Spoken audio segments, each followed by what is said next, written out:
ప్రభునందు ప్రియ పరిశుద్ధ దేవుని కుమారులారా, దేవుని కుమార్తెలారా, యేసుక్రీస్తు నామములో మీ అందరికీ వందనాలు, దేవునికి స్తోత్రాలు. ప్రియులారా, ఈరోజు ఒక ప్రత్యేకమైన అంశము మనం నేర్చుకోవడానికి ప్రయత్నం చేద్దాం.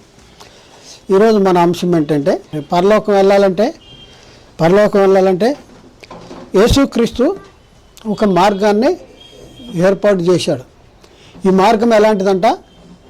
యేసుక్రీస్తు మన కొరకు ప్రతిష్ఠించిన మార్గము అనగా నూతనమైనది, జీవము గలది, ఆయన శరీరమును తెర ద్వారా ఏర్పాటు చేయబడిన మార్గమున ఆయన రక్తము వలన పరిశుద్ధ స్థలములో ప్రవేశించుటకు మనకు ధైర్యము కలిగి ఉన్నది. చూడండి, నూతనమైన మార్గం అంట. యేసుక్రీస్తు ప్రతిష్ఠించిన మార్గము నూతనమైన మార్గము. ఎక్కడికి వెళ్ళటానికి? పరలోకానికి వెళ్ళటానికి. ఎవరు చెప్పారు ఈ మాట? హెబ్రీ గ్రంథకర్త చెప్పాడు. హెబ్రీ పత్రిక 10వ అధ్యాయము 19-20 వచనాల్లో ఈ మాట ఉంది. హెబ్రీ పత్రిక 10వ అధ్యాయము 19-20 వచనాలు. అయితే ఆ హెబ్రీ గ్రంథకర్త ఎప్పుడు రాశాడు అంటే మొదటి శతాబ్ద కాలంలో రాశాడు. అయితే మొదటి శతాబ్ద కాలంలో రాసిన ఈ మాటను ఒకసారి మనం పరిశీలన చేస్తే, యేసుక్రీస్తు మన కోసము ఏర్పాటు చేసినటువంటి మార్గం అంట నూతనమైన మార్గము అనేసి లేఖనాల్లో రాయబడి ఉన్నాయి. యేసుక్రీస్తు మన కొరకు ప్రతిష్ఠించిన మార్గం ఎలాంటిదంట? నూతన మార్గము అనేసి లేఖనాలు రాయబడినాయి. మరి ఇప్పటికీ నూతనమైన మార్గమేనా, లేకపోతే ఇప్పటికీ అది పాతది అయిపోయిందా, లేకపోతే ఎప్పటికీ నూతనమైన, ఎప్పటి వరకు అది నూతనంగా ఉంటుంది? ఇది మనం తెలుసుకోవాల్సిన అవసరం ఉంది. నూతన మార్గం. ఆ మార్గంలో వెళ్ళాలంటే ఏం కావాలి? ఆ మార్గంలో ప్రవేశించాలంటే ఆ మార్గంలో మనం కాలు పెట్టాలంటే, ఆ మార్గాన్ని మనం చూడాలంటే, మార్గంలో ప్రవేశించాలంటే ఏం చేస్తే ఆ మార్గంలోకి వెళ్ళగలం? నూతనమైన మార్గంలోకి వెళ్ళాలంటే ఏం చేయాలి? ఆత్మ మూలంగా జన్మించాలి, క్రొత్తగా జన్మిస్తేనే ఆ నూతనమైన మార్గంలో ప్రవేశిస్తాము. నూతనమైన మార్గంలో ప్రవేశిస్తాము. క్రొత్తగా జన్మించాలి. అయితే ఇది ఎప్పటి వరకు నూతనంగా ఉంటుంది అంటే, ఈ మార్గం ఎప్పటి వరకు నూతనంగా ఉంటుంది అంటే, కొత్తగా జన్మిస్తున్నాం అంటే ఏం జరుగుతుంది? ఆత్మ మూలంగా, నీటి మూలంగా జన్మిస్తున్నాం. జన్మిస్తే ఏమవుతుంది? ఆత్మ మూలంగా, నీటి మూలంగా జన్మించడం అంటే ఏంటిది? పునఃస్థితి స్థాపన సంబంధమైన స్నానము. దాన్ని ఏమంటున్నాము? పునర్జన్మ సంబంధమైన స్నానము, బాప్తిజం. బాప్తిజంలో ఏం జరుగుతుంది?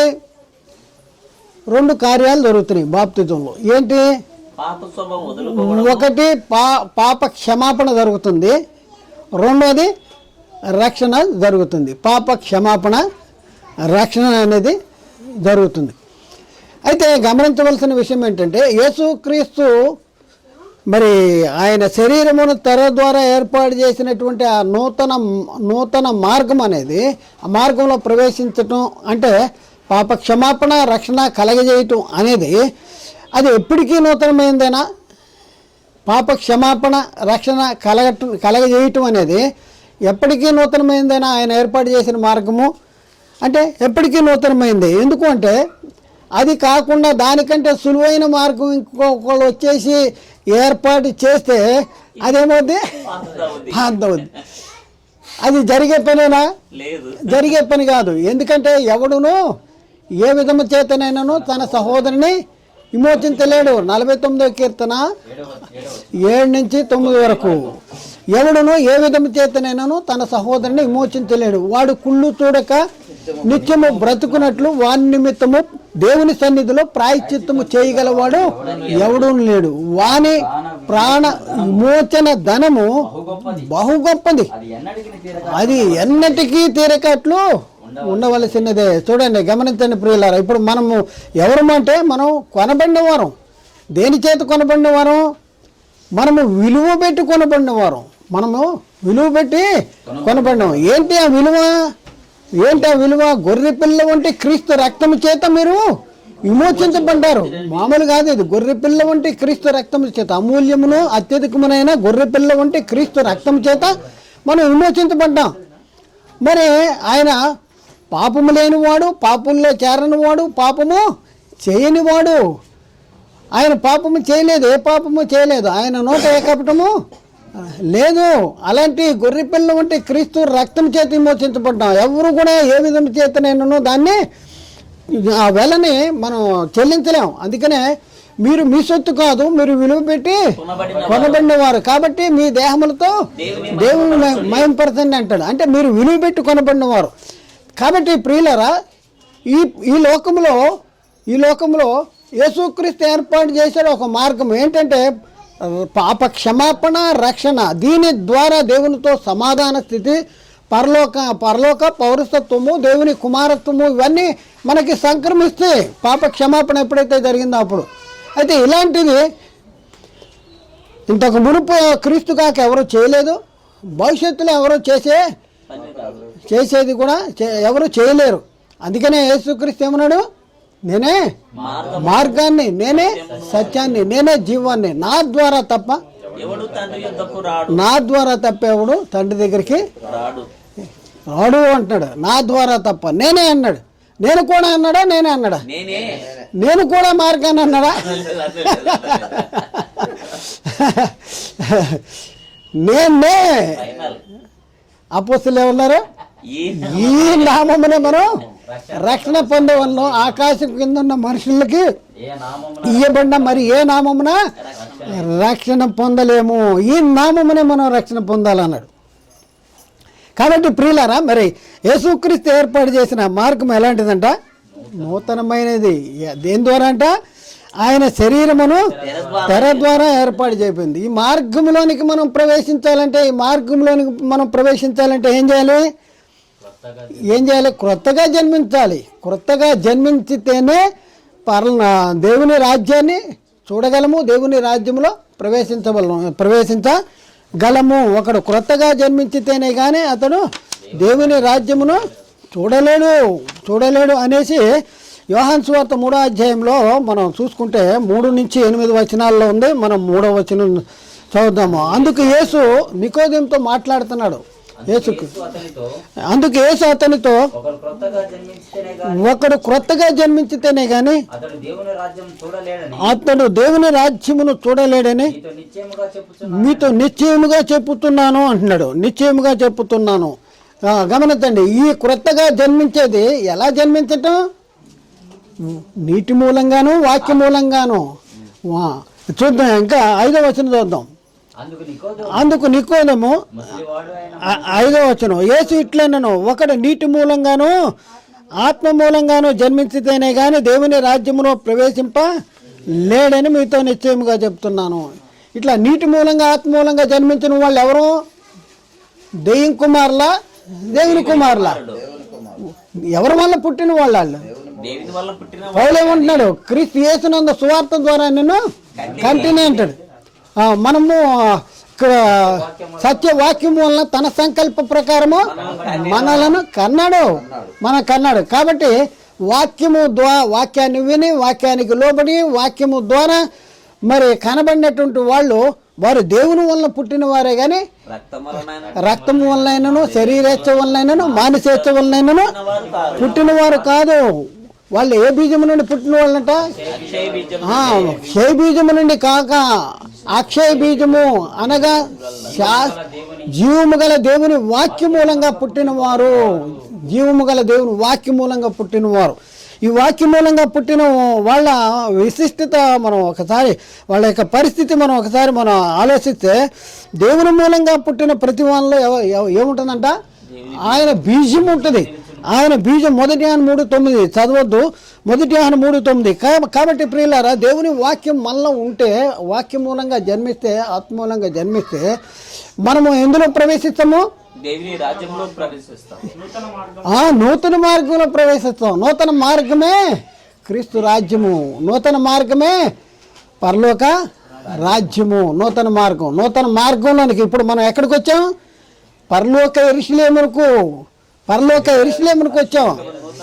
వేవేల దూతల యొద్దకును పరలోక యెరూషలేమునకు నీతిమంతుల ఆత్మల యొద్దకును హేబేలు కంటే మరీ శ్రేష్టముగా ప్రోక్షించు క్రీస్తు రక్తం యొద్దకు వచ్చాము. ఇప్పుడు ఉన్న అంటే పరలోక యెరూషలేము దగ్గరకు వచ్చాము. సంఘం అంటే మామూలు అనుకుంటున్నారండి. బాప్తిజం తీసుకుంటా ఉంటే తీసుకుంటామని సామాన్యం అనుకుంటున్నారా? ఒకసారి ఆలోచన చేయండి. బాప్తిజం తీసుకుంటూ ఉంటే పరలోక పౌరసత్వాన్ని మనం పొందుకుంటాం, దేవుని కుమారత్వాన్ని పొందుకుంటాం, దేవుని క్రీస్తుతోని వారసులము. ఇంత మహిమ మనం పొందుకుంటాం బాప్తిజం తీసుకుంటాం అంటే. అర్థమవుతుందా లేదా? అసలు బాప్తిజం తీసుకోవాలనే స్పృహ కూడా ఉండలేదు. చాలామంది సంఘానికి వస్తున్నారు, నేను డబ్బులు ఇస్తున్నాను కదా, నేను ఊడుస్తున్నాను కదా, లేకపోతే నేను డప్పు కొడుతున్నాను కదా, లేకపోతే నేను అది చేస్తున్నాను కదా, నేనే సీనియర్ని సంఘంలో అంటున్నాడు. కానీ బాప్తిజాలు తీసుకోవట్లా. తీసుకున్న బాప్తిజం తప్పని తెలుసున్నా కూడా తీసుకున్నాలో ఏమొద్దులే అంటాడు. తీసుకున్నాలో ఏమొద్దులే, ఎక్కిన బస్సు మన ఊరు వెళ్ళకపోతే ఏమొద్దులే అని కూర్చుంటావా? ఏమొద్దులే అంటావా? చూడండి ఎలాంటి పరిస్థితుల్లో ఉన్నారంటే బాప్తిజం యొక్క విలువ గుర్తించలేనటువంటి పరిస్థితుల్లో ఉన్నారు. బాప్తిజం తీసుకుంటాం అనేది ఎంత గొప్ప సంగతో ఒకసారి ఆలోచించవలసినటువంటి అవసరము ఉన్నది. కాబట్టి ప్రియులారా, ఈ బాప్తిజం అంటే మార్గంలో ప్రవేశించాలంటే క్రొత్తగా జన్మించాలి. క్రొత్తగా జన్మించిన వాళ్ళు ఎవరు? క్రొత్తగా జన్మించిన వాళ్ళు అనేది మనం పరిశీలన చేస్తే క్రొత్తగా జన్మించిన కాగా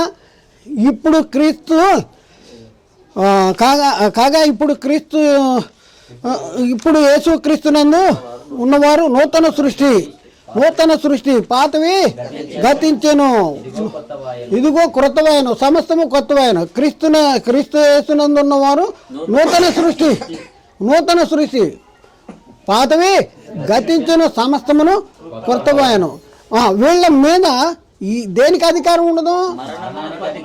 క్రీస్తు యేసునందు జీవమునిచ్చు ఆత్మ యొక్క నియమము పాప మరణ నియమము నుండి మనల్ని విడిపిస్తుంది. పాప మరణ నియమం నుండి మనల్ని విడిపిస్తుంది. కాబట్టి ప్రియులారా, ఇంత గొప్ప మహిమకి యోగ్యులుగా అర్హులుగా బాప్తిజం తీసుకుని సంఘంలో చేర్చబడుతున్నారు. ఇవన్నీ జరగాలంటే ముందు ఏం జరగాలి?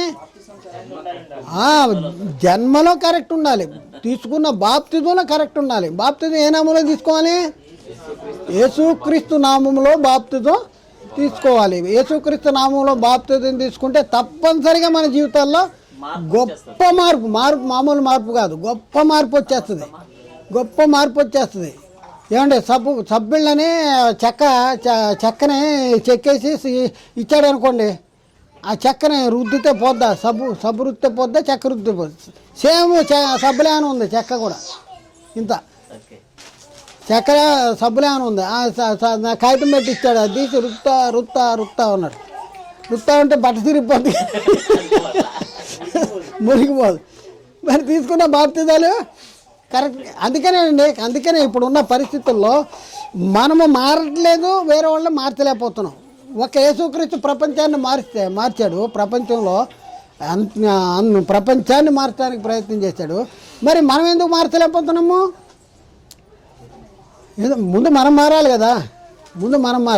పిల్లలు చెడిపోతున్నాయంటే కారణం ఏంటి చెప్పండి? ఇంట్లో పిల్లలు చెడిపోతున్నాయంటే కారణం ఏంటి? ఎవరిలో ప్రాబ్లము?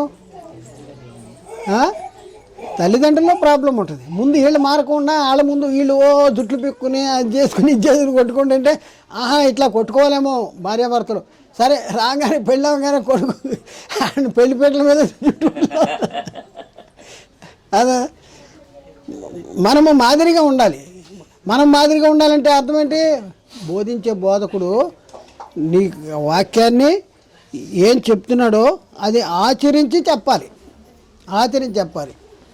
మరి ఎందుకు మాట్లాడలేదు మనం అంటే, మనం తీసుకున్న బాప్తిజాలే కరెక్ట్ లేదు, బోధించే బోధ కరెక్ట్ లేదు, తీసుకునే బాప్తిజాలు. దేవుడు మిమ్మల్ని దీవించి ఆశీర్వదించునుగాక. ఆమేన్. అందరికీ వందనాలు.